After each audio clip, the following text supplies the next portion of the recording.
Okay, and let me ask you a few questions about because my writing teacher, my first English teacher at Eastern, was Jack Williamson. Oh, And yes. I was very fortunate, of course, to have Jack Williamson. And he was a stickler on detail. He wanted us to describe where we were. He wanted people, when they read what we wrote, to be there, to feel as though they're in that place. Do you try to do that as well? Yes, and because he wrote science fiction, but he wrote fiction, and in fiction you are creating something out of nothing. Even though you're taking from real life experiences, you have to draw the reader in, and you have to have all your senses: smell, taste, sound, sight, and whatever, whether it's first person, third person, you have to somehow engage that reader, and with a novel at the beginning, and because a reader is going to invest their time and their emotion into a book. Okay, we've talked about pilots. Let's talk about pilots' wives. What does it take to be a good pilot's wife? Okay, for anybody out there in the military, I think I was a better pilot's wife than I was an officer's wife. And by that, I tried to support my husband as a pilot. I did play all the games. There are games. You go to officers' wives' luncheons. You go to the squadron coffees. There are a lot of activities. For me, I tried to do some of those, but deep inside, it just wasn't always me, all the social events. But there are so many social functions that come with, being married to an officer. And, I mean, I did it, and I think I did an okay job at it. But in my book, I do talk about some of that through my character, Gina Westerfield. She's a pilot's wife. There's a scene where she's getting ready to go to a coffee. She really doesn't want to go to the coffee, but she thinks it'll help promote her husband's career. And at the same time she's thinking that, her husband's having a conversation with a young lieutenant saying, I don't know why Gina goes to these coffees. She thinks it'll help promote my career.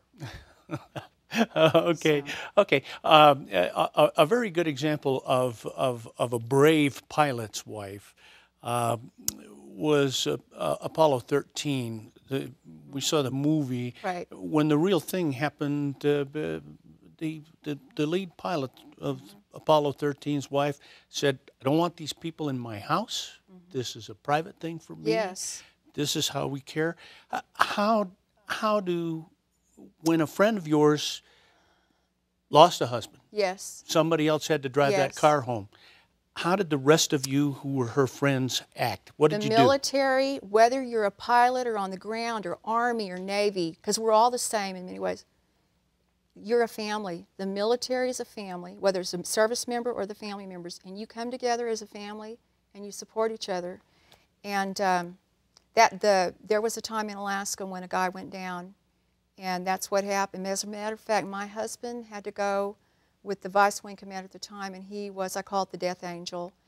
And although the vice wing commander was supposed to deliver the bad news to the wife, she looked at my husband because she knew him better, and she said, don't candy coat it, Tom, tell me what happened.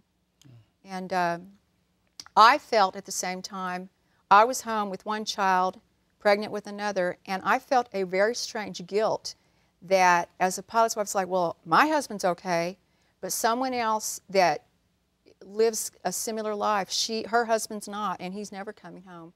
There's a strange thing with pilots' wives when that happens. And there's also an unwritten rule about pilots' wives.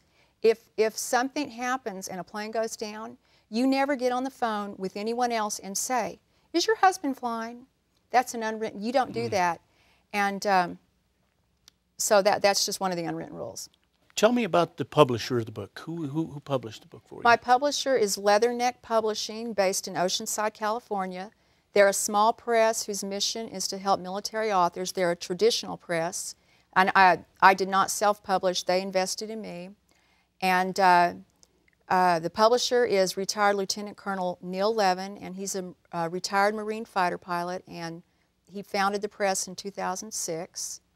Okay, and where can people find the book? The easiest way, it's not in brick and mortar stores yet, but it's all over the internet. You can get it on Amazon.com, Borders.com, Barnes & Noble, Target.com.